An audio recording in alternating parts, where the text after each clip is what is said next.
ये कहानी है एक पुलिस इंस्पेक्टर की, जो बहुत ही अधिक ईमानदार हुआ करता था। वो अपनी ईमानदारी के आगे किसी को भी फीका ही कर देता था। वो अपनी ईमानदारी से सारा जीवन व्यतीत करता था, सारा काम करता था। आसपास उसके सामने कोई क्राइम नहीं हो पाता था। वो बहुत अच्छे से काम करता था। तब एक दिन उसका बॉस उसे फ़ोन करता है और कहता है उसे, हे प्रतीक, मुझे तुम्हारी खबर आई है कि तुम अच्छे से काम तो कर रहे हो, पर तुम्हें एक और काम करना होगा।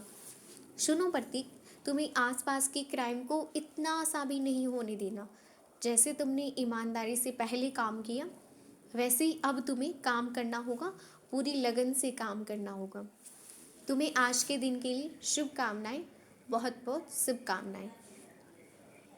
ऐसे थोड़ा कहकर आगे कॉल प्रतीक गया। को अपने काम के लिए भेज देता है। प्रतीक काम की शुरुआत करता है और आसपास की जगह घूमने को, मतलब देखने को जाता है कि यहाँ आसपास कोई क्राइम तो नहीं हो रहा है।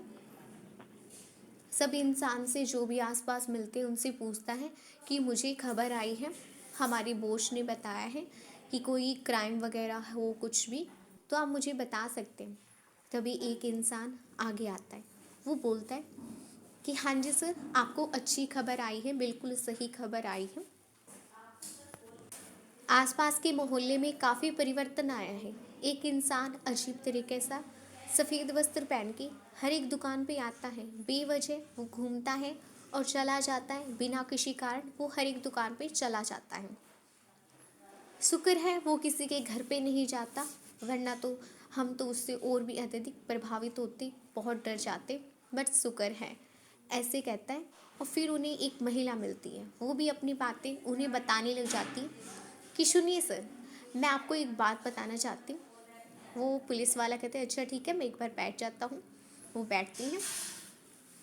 फिर महिला उनको इंस्पेक्टर के पास जाके कहती है, सुनिए इंस्पेक्टर सर, आजकल मोहल्ले में काफ़ी परिवर्तन हुआ है। हर तरफ से थोड़ा बहुत कुछ ना कुछ चेंजेस सा नज़र आ रहा है। आप एक इंस्पेक्टर हैं, इसलिए मैं आपको बताना ज़रूरी समझती हूँ। मैं कह रही हूँ कि यहाँ पे कोई परिवर्तन है, आप कृपया करके उसको ध्यान से देखिएगा। कुछ मोहल्ले में कोई भी गड़बड़ नहीं होनी चाहिए, आप ध्यान रखिएगा। मुझे पता है आपका कर्तव्य है, आप हैं तभी हम सुरक्षित हो पाए हैं। और एक मैंने परिवर्तन देखा है कि एक इंसान आता है सफ़ेद वस्त्र में। वो बिना किसी कारण हर एक दुकान पे चला जाता है और वापस आ जाता है बिना किसी कारण। और ऐसे ऐसे इंसान को देख के हमारा मन अति चकित हो जाता है। वो ऐसे घबरा के बोलने लग जाती हैं और कहती है आप कृपया ध्यान दीजिएगा।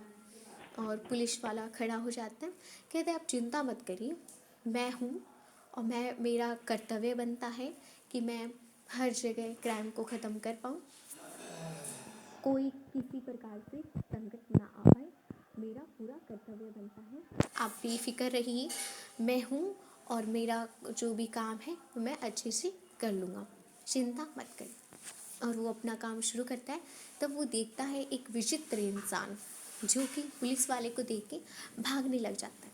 पुलिस वाला उसके पीछे भागने लग जाता है और वो उसे देखता है कि ये कहाँ भाग रहा है। वो आगे आगे भागते रह जाते हैं और पुलिस वाला देखता है और पीछे पीछे वो भी चला जाता है।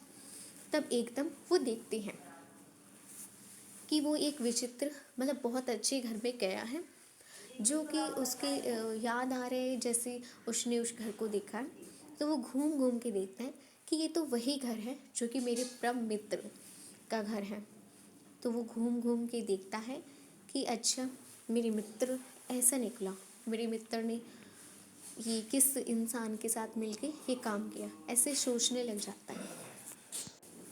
तब वो उससे बातचीत करता है कि तुम तो मेरे परम मित्र हो, मुझे तुम पे शंका कभी नहीं थी, मैंने सोचा नहीं था कि तुम ऐसा करोगे। वो उससे बातें करने लग जाते, कहते तुम्हें ऐसा कभी नहीं करना चाहिए था, मुझे पता है तुम गलत संगत में पड़ गए हो, अब तुम्हें जेल जाना ही पड़ेगा। और वो उसे जेल में ले आता है। वहाँ आने के बाद में वो देखता है कि मुझे जेल में मेरे मित्र ने ले आया और उदास हो जाता है। पुलिस वाला कहता है, मित्र हो चाहे कोई भी हो, मैं तुम्हें जेल में लाना मेरा कर्तव्य था। तुम गलत रास्ते पे थे, इसलिए मैं तुम्हें जेल पे ले आया हूँ, पर अभी भी तुम्हारे पास टाइम है। ऐसे बैठ के वो समझाते हैं।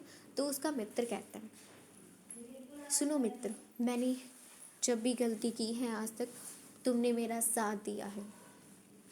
बचपन में मुझसे गलती हुई हो तो तुमने मुझे समझाया है, मुझे माफ़ किया है, कभी मुझे सज़ा नहीं दी। पर आज ऐसा कौन सा दिन है जो तुमने मुझे छोटी सी गलती की सज़ा दे दी, मुझे इस काल कोठरी में बंद कर दिया। ये ठीक नहीं है मित्र, ये अच्छा नहीं है। मुझसे भी तो अनजाने में गलती हुई है, तो मुझे समझा सकते थे। समझाना भी तो काम है ना मित्र का। तुम मुझे सज़ा क्यों दे रहे हो? तब पुलिस वाला कहता है, सुनो, तब वो तुम्हारी एक गलती थी, बट तुमने अब अपराध किया है। अपराध की सज़ा तो मिलनी ही होती है, तो इसीलिए मैं तुम्हें सिर्फ छोटी सी सज़ा दे रहा हूँ, ताकि तुम आगे से ये अपराध ना करो। तब तुम्हारी गलती हुआ करती थी बचपन में, मैं उसे समझा देता था, माफ़ कर दिया देता, बट ये बहुत बड़ी अपराध की है, तुमने गलती नहीं की, तो सज़ा देना तो बनता ही। ये बात उनके सर को, सीनियर को पता चलती है कि कैसे नेकी के राह पे चल के उन्होंने अपने परम मित्र को समझाया और छोटी मोटी सज़ा दी, और जिससे कि सज़ा देने से उसका परम मित्र भी सुधर गया। वो गलत रास्ते को छोड़ दिया था उसने। कुछ टाइम की सज़ा देके उसके बॉस ने उसके मित्र को भी छोड़ दिया और इनको भी, इंस्पेक्टर को, काफ़ी सम्मानित किया।